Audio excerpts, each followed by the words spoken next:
दोस्तों सोचिए, आपके पास दो पिता हों। एक पिता कहते हैं अच्छे नंबर लाओ, अच्छी नौकरी पाओ और जिंदगी भर बस मेहनत करते रहो। वही दूसरे पिता कहते हैं पैसा कमाने के लिए खुद मेहनत मत करो, पैसे को अपने लिए काम पर लगाओ। कौन सा तरीका सही है? यही सवाल लेखक रॉबर्ट कियोसाकी के सामने भी था जब वो छोटे थे और उन्होंने अपनी जिंदगी में इन दोनों सोचों को गहराई से अध्ययन किया और यही अनुभव उन्होंने rich dad poor dad book में साझा किया है। यह किताब सिर्फ अमीर बनने की बात नहीं करती बल्कि फाइनेंशियल फ्रीडम का असली रास्ता दिखाती है। इस किताब में दिए गए 6 सबसे बड़े लेसन्स हम आज आपको विस्तार से बताने वाले हैं। तो चलिए बिना देरी किए जानते हैं lesson number 1 rich dad poor dad book से। लेसन नंबर 1 है अमीर लोग पैसे के लिए काम नहीं करते, पैसा अमीर लोगों के लिए काम करता है। क्या आप जिंदगी भर पैसों के पीछे भागना चाहते हैं या एक ऐसा सिस्टम बनाना चाहते हैं जहां पैसा खुद आपके लिए काम करे? यह सबसे बड़ा फर्क होता है एक अमीर सोच वाले इंसान में और एक गरीब सोच वाले इंसान में। इसे हम आपको एक एग्जाम्पल देकर समझाते हैं। 2 दोस्त होते हैं, राहुल और अमित। दोनों को 50,000 रुपए की नौकरी मिलती है। राहुल ने हर महीने सैलरी से खर्च निकाला और जो बचा उसे बस सेविंग अकाउंट में डाल दिया। दूसरी तरफ अमित ने अपनी इनकम से 10,000 रुपए हर महीने एक छोटे बिजनेस और स्टॉक्स में इन्वेस्ट करने शुरू किए। कुछ साल बाद जब राहुल अब भी उसी सैलरी पर था, अमित की पैसिव इनकम इतनी बढ़ गई थी कि उसे नौकरी करने की जरूरत ही नहीं रही। अब अमित का पैसा उसके लिए काम कर रहा था। इससे हमें क्या सीख लेनी चाहिए? अगर आप सिर्फ नौकरी पर निर्भर रहेंगे तो आप जिंदगी भर पैसे के लिए काम करते रहेंगे, लेकिन अगर आप पैसे को काम पर लगाएंगे तो पैसा आपके लिए काम करेगा और आपको जिंदगी भर पैसों की कमी नहीं होगी। अब बात करते हैं लेसन नंबर 2 की। लेसन नंबर 2 है फाइनेंशियल एजुकेशन पर ध्यान दो। हमारे स्कूल हमें जॉब के लिए तैयार करते हैं, रैट रेस के लिए तैयार करते हैं, फाइनेंशियल फ्रीडम के लिए नहीं। यही वजह है कि एक पढ़ा लिखा इंसान भी गरीब या मिडिल क्लास रह जाता है और कम पढ़ा लिखा इंसान अमीर बन जाता है। और आजकल तो चारों तरफ ये सब चीजें देखने को मिल रही हैं, जहां ज्यादा पढ़े लिखे लोग गरीब रह रहे हैं और जो कम पढ़े लिखे लोग हैं वो अमीरी की तरफ बढ़ रहे हैं। इसकी भी हम आपको एक एग्जाम्पल दे देते हैं। क्या आपने लॉटरी जीतने वालों के बारे में सुना है? कई लोग करोड़ों रुपए की लॉटरी जीतते हैं, लेकिन कुछ सालों के बाद वो फिर से अपनी पुरानी जिंदगी में चले जाते हैं और फिर से कंगाल हो जाते हैं। क्यों? क्योंकि उनके पास फाइनेंशियल नॉलेज नहीं होती। तो इससे हमें क्या सीखना चाहिए? पैसा कमाने से ज्यादा जरूरी है उसे सही तरीके से संभालना और इन्वेस्ट करना सीखना। इसीलिए जितना ध्यान आप एक बार पैसा कमाने में लगाते हो, उससे 2 गुना ध्यान इस बात पर दो कि जो पैसा आपके पास आज है उसे सही जगह पर इन्वेस्ट कैसे करें और उसे कैसे बढ़ाएं। इसलिए पैसों को मैनेज करना पैसों को कमाने से भी ज्यादा जरूरी माना जाता है। अब बात करते हैं लेसन नंबर 3 की। एसेट्स खरीदो, लायबिलिटीज नहीं। अमीर लोग एसेट्स बाय करते हैं जबकि गरीब और मिडिल क्लास लोग लायबिलिटीज खरीदते रहते हैं। एसेट्स क्या होते हैं? Stocks, real estate, business, royalty से मिलने वाली इनकम। ये वो चीजें हैं जो आपको पैसे कमा कर देती हैं, आपसे पैसे लेती नहीं है, इसलिए इन्हें एसेट्स कहा जाता है। दूसरी तरफ लायबिलिटीज क्या होती हैं? महंगी गाड़ियां, क्रेडिट कार्ड पर लोन, ईएमआई पर खरीदी गई चीजें। ये वो चीजें होती हैं जो आपकी जेब से पैसे को लेकर जाती हैं, आपकी जेब में पैसे को डालती नहीं है। इसके भी हम आपको एक एग्जाम्पल दे देते हैं। राहुल ने 10 लाख रुपए की नई कार खरीदी ईएमआई पर। अमित ने 10 लाख रुपए का एक मकान खरीदा जिसे उसने किराए पर चढ़ा दिया। 5 साल बाद राहुल की कार की वैल्यू आधी हो गई, लेकिन अमित का मकान उसे हर महीने इनकम दे रहा था। यही फर्क होता है एसेट्स में और लायबिलिटीज में। एसेट्स आपकी जेब में पैसा डालते हैं, लेकिन लायबिलिटीज आपकी जेब से पैसा लेकर जाते हैं। इसीलिए अमीर इंसान एसेट्स को बिल्ड करने पर ध्यान देता है, वही गरीब और मिडिल क्लास पर्सन सारी जिंदगी बस लायबिलिटीज ही इकट्ठी करता रहता है। तो इससे हमें क्या सीखना चाहिए? अगर आप अमीर बनना चाहते हैं तो आपको एसेट्स खरीदने पर ध्यान देना होगा, ना कि खर्चीली चीजें जैसे लायबिलिटीज। लेसन नंबर 4 टैक्स और बिजनेस का खेल समझो। गरीब और मिडिल क्लास लोग हमेशा शिकायत करते हैं कि टैक्स बहुत ज्यादा है, लेकिन अमीर लोग लीगल तरीकों से अपने टैक्स को कम करवा लेते हैं। इसे भी हम आपको एक एग्जाम्पल के साथ समझाते हैं। सामान्य नौकरी करने वाला व्यक्ति सबसे पहले टैक्स चुकाता है, फिर जो बचता है उससे अपने खर्च निकालता है। लेकिन अमीर लोग पहले अपनी इनकम इन्वेस्ट करते हैं, बिजनेस में लगाते हैं और फिर टैक्स चुकाते हैं। ये फर्क होता है एक अमीर इंसान की सोच में और एक गरीब इंसान की सोच में। इससे हमें क्या सीखना चाहिए?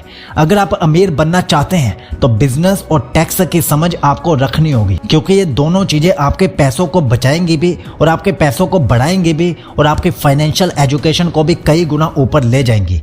इसलिए अपनी जिंदगी में अमीर बनने के लिए टैक्सेस को और बिजनेसेस को समझना बहुत जरूरी होता है। लेसन नंबर 5, अपने लिए काम करो, दूसरों के लिए नहीं। अगर आप पूरी जिंदगी नौकरी ही करते रहोगे तो आप हमेशा किसी और के लिए काम कर रहे होंगे। खुद का बिजनेस शुरू करना, इन्वेस्ट करना और पैसिव इनकम सोर्सेज बनाना, यही है फाइनेंशियल फ्रीडम पाने का सही तरीका। अगर आप सारी जिंदगी दूसरों के लिए नौकरी करते रहोगे तो आप किसी दूसरे को ही अमीर बनाते रहोगे, आप खुद अमीर नहीं बन पाओगे।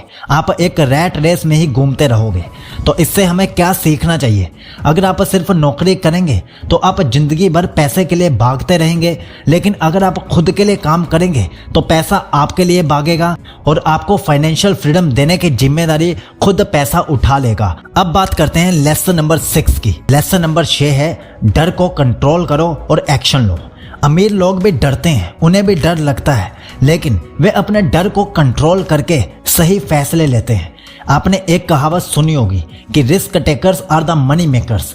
जो लोग रिस्क लेना जानते हैं वही लोग एक्चुअल में अमीर बन पाते हैं। लेकिन जो रिस्क लिया जाता है वो कैलकुलेटेड रिस्क होता है। एक गरीब इंसान अंधाधुंध रिस्क लेता है जिसका खामियाजा उसे अपनी पूरी जिंदगी भुगतना पड़ता है। लेकिन एक अमीर मेंटेलिटी वाला इंसान कैलकुलेटेड रिस्क लेता है। उसे इस बात का पूरा आइडिया होता है कि अगर ये काम नहीं भी चला तो उसे ज़्यादा से ज़्यादा कितना लॉस हो सकता है और क्या वो उस लॉस को संभाल सकता है या नहीं संभाल सकता। ये सब चीज़ें एनालाइज करके ही एक अमीर इंसान रिस्क लेता है, जिसे कैलकुलेटेड रिस्क कहा जाता है, और ऐसे इंसान ही एक्चुअल में अमीर बनते हैं। दूसरी तरफ एक गरीब इंसान अंधाधुंध रिस्क लेता है और अपनी ज़िंदगी को बर्बाद कर लेता है। हम आपको एक एग्जाम्पल के साथ समझाते हैं।